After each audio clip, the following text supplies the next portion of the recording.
di na muling magmamakaawa pa. Ako yung taong nagmahal ng nagmahal, pero ikaw yung tumapos sa ating relasyon. Hindi dahil sumusuko na ako, hindi dahil sa mahina ako, kundi dahil napapagod na ako.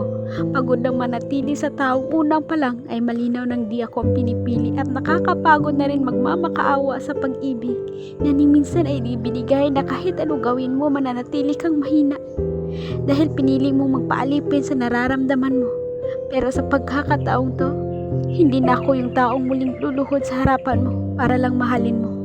Hindi na ako yung taong magpapakatanga sa'yo kasi nga marupok ako. Oo, mahal kita. At kung tatanungin ako ngayon, ay pipiliin ko pa rin mahalin ka. Pero bibitaw ako kahit na alam kong masasaktan ako.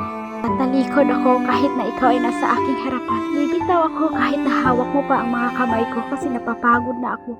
Napapagod na rin akong mukhang tanga. Kasalanan ko naman kasi talaga kasi di ko pinigilan ang nararamdaman ko sa'yo.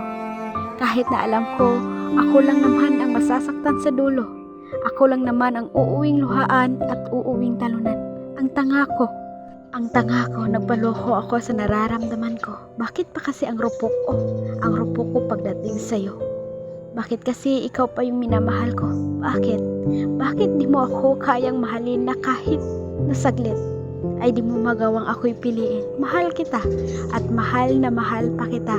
Pero tama na, kasi kahit ibibigay ko sa iyo ang lahat, alam kong di ako magiging sapat. Alam kong di ako ang karapat-dapat sa puso mo, kasi di ako ang nagpapasaya sa iyo. Kasi nga wala ako sa iyo, at kahit ni isang segundo ay di mo magawang mahalin ako. Alam kong naaawa ka lang kaya nananatili ka sa tabi ko, pero alam ko na pinipilit mo ang puso mong mahalin ako. Ramdam ko na nahihirapan kang makasama ako kasi di ako ang mahal mo. Kaya bibitaw ako. Alam kong mabibigla ka sa sasabihin ko, pero sa ating dalawa, ito yung magpapalaya. Magpalaya sa pusong nagmamakaawa at naaawa. Di ito ang tama. Kasi pareho tayong nahihirapan, pareho tayong nasasaktan. Sa tuwing kasama kita, hindi saya ang nararamdaman.